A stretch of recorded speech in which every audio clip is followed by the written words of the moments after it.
This is the third time this month you've deleted Instagram, hoping that it would be any different this time round, that you would finally turn your life around, make you more productive, more happy, less depressed, less insecure, but it always finds its way back, somehow, every single time. And then you see all these success stories about people's journeys in quitting their social media addiction and just how much happier their lives have gotten. It makes you sick because you wonder why you just can't join them on the other side. But what if these apps that you're blaming aren't actually your problem? What if they're what's actually saving you? Hear me out, okay? Because I've been exactly where you are. And by the end of this video, I'm going to help you understand what the actual villain is here and how you can overcome that so that you don't even feel the need to go on these pointless apps. To start off, we need to address one key thing that you see in the title of this video, Gen Z. Us as Gen Z, we're more online than any generation that's come before us. We grew up with it. So for us, quitting social media isn't as simple as just cutting out a bad habit like it is for everyone else, okay? For us, it is more like amputating a freaking limb. Social media has become so normalized and integrated as a core part of our society, whether you like it or not. I know that sounds very sad, but all we've known is a world filled with screens and an overwhelming amount of information shoved in our faces 24/7 that it doesn't even feel normal anymore for all of that to be gone. And so when every productivity guru tells you to simply delete the apps, rely on your willpower and your discipline, you do that. You give it a go. But then you know what happens next. That's why you're on this video. So let me break it to you. Here is the key part that most of us are missing. Here's what's really going on under the surface. When we're mindlessly scrolling away, spending way too much time online, we find that we're generally unhappy during these times, yeah? Our mental health goes down. It's a common experience. And so people go ahead and make that link and think social media / doom scrolling must lead to unhappiness, right? Wrong. That is where we go wrong already.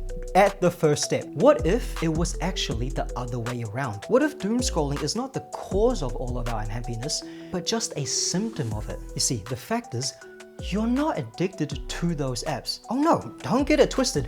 What you're addicted to is the feeling of escape that they give you. That feeling is what makes those apps so addictive. And here's what's really interesting.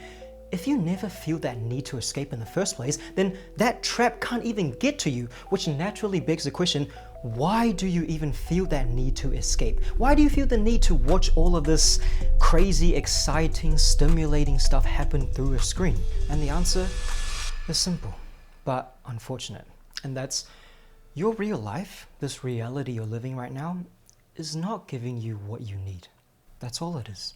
You keep clicking back into these apps that you know are pointless and don't even really enjoy being on simply because your life isn't stimulating enough. It's not meaningful enough. You don't feel connected enough. I can say this for myself, 100%, that the times where I found myself just stuck, wasting away, doom scrolling, have all been periods where I was lost without direction, with no clear goal to chase. My social circle felt thin because I'd cut so many people off, and I just didn't have anything that really made me want to get up in the morning. So naturally, what was my easiest short-term fix? Well, it's what we all have at our fingertips, literally one scroll away. I went on socials to feel less alone, like I was part of something. And that illusion of belonging, that's what kept me going back. And I know it's a similar case for you. Okay, maybe not as extreme, all right? I know most of you guys are probably not as stupid as me to just cut everyone off and then disappear off the face of the earth, right? But I know that you are lacking something. We all are. And what I'm about to tell you next is even more important if you want to quit this addiction for good. Okay, so listen. And that's about dopamine. See, this word has been tossed around everywhere, right? But long story short, all it is a chemical that your brain sends out when it finds you doing something that's basically beneficial for your survival. Some examples, back in the day, that might have been hunting, finding a mate. And so when your brain sees you doing those things, it goes, oh, that feels good. Keep doing that. Makes sense, right? For sure.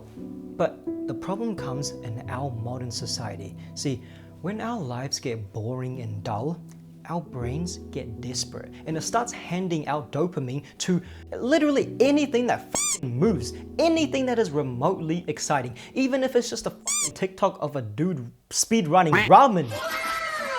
And when you're stuck in that ditch, it's like living a flavorless life. Gray, lacking in color, boring, dull.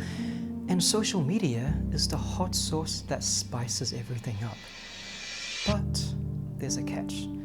The more of that hot sauce you have, the number you get, and the less of anything else you're able to taste anymore, until that hot sauce becomes the only thing that gives your life any color. Social media was designed to be extremely fast-paced and stimulating, and so the more you rely on it, the less you actually want to do anything else in your life that could maybe give you the same stimulation, especially the things that take more effort. I mean, why would you go outside and do fun things when you can just get that same hit from scrolling a couple times on your phone, right? And over time, if you let that consume you, it's just gonna slowly waste you away, your entire life. So to make sure that we don't end up there, what can we do? Well, if everything in this video has made sense to you so far, then I'm sure you already know. The goal shouldn't be to delete social media. Now, that is going to happen, but it is going to happen naturally as a byproduct of you overcoming the actual obstacle. And what's the actual obstacle? Building a life that you don't feel like you have to escape from. You don't feel connected enough? Instead of watching other people do fun things online, get out there. Take the time to build real connections with real people that last and do fun things with them. Crave adrenaline rushes? Well, instead of watching those motorcycle videos, go hit the gym, lift some heavy ass weights, pick up a sport that gives you the same kind of rush. Social media is not a villain despite what all those shitty gurus tell you. It's just a mirror. It reflects back at you the state of your life. It brings to the surface all the things that's going wrong in it. And if you don't like how that reflection looks, well, maybe it's time to fix what's in the background. And going back to my own experience and what I've learned, this clarity came every time that I'm working hard on my content. I've just got my head down with a clear purpose to grow my brand and basically chasing this dream that I've had since I was 15 years old. And yeah, you guys don't know this, but I've actually been around for a while. I might only have 2 videos on this channel, but my problem is that I just keep locking in for 6 months and then disappearing for 2 years, coming back, changing my brand, starting from scratch. Anyway, my point is, I need you to find something like that for you. Something that gives your life meaning. Something that makes you want to get up in the morning. Doesn't have to be even anywhere close to what I do, okay? In fact, I wouldn't even recommend it. Like, I despise social media, and yet I have to be on it. Kinda ironic, but the point is, every time that my life was going well, I never even felt the need. Like I literally did not want to go on those apps and scroll. It's almost repulsive. Like you're getting everything that you need out of your life. Why go and waste your brain away on this fucking brain rot? And also, I feel like I need to make it very clear.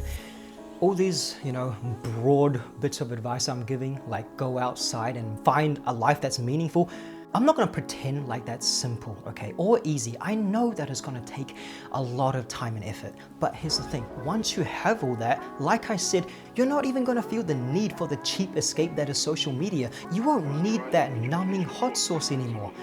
I don't even like hot sauce. Why the fuck do I keep using that analogy? So this video today is just a wake-up call. I really wanted to take the time to dive deep into one key thing that I think a lot of us are missing. And I really hope this helped you understand some things. And if you haven't noticed already, this isn't a 5 quick tips on how to quit a bad habit video that everyone and their millennial aunt has already made. Oh, but that does bring me full circle back to talk about why that generic advice on just deleting the apps is especially useless for us Gen Z, okay?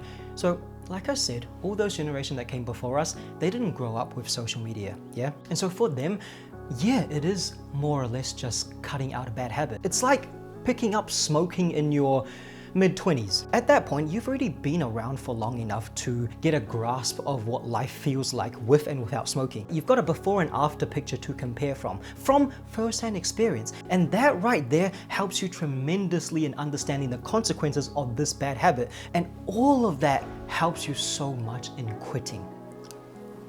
That is not the same as smoking a pack a day since you were old enough to go to fucking school. The fact that you haven't been able to quit yet, it's not a sign that something is wrong with you. You're simply human. It's like trying to hack human psychology, trying to go against all of this hardwired brain chemistry that took billions of years to evolve. And so when those shitty gurus tell you to just delete the apps and rely on your willpower and discipline, that's bullshit. You don't need more discipline. What you need is a better alternative. What you need is something that has been missing from this postmodern world for a while now. A life that's actually worth living, one that has meaning, one that is worth logging off for. See you in the next one.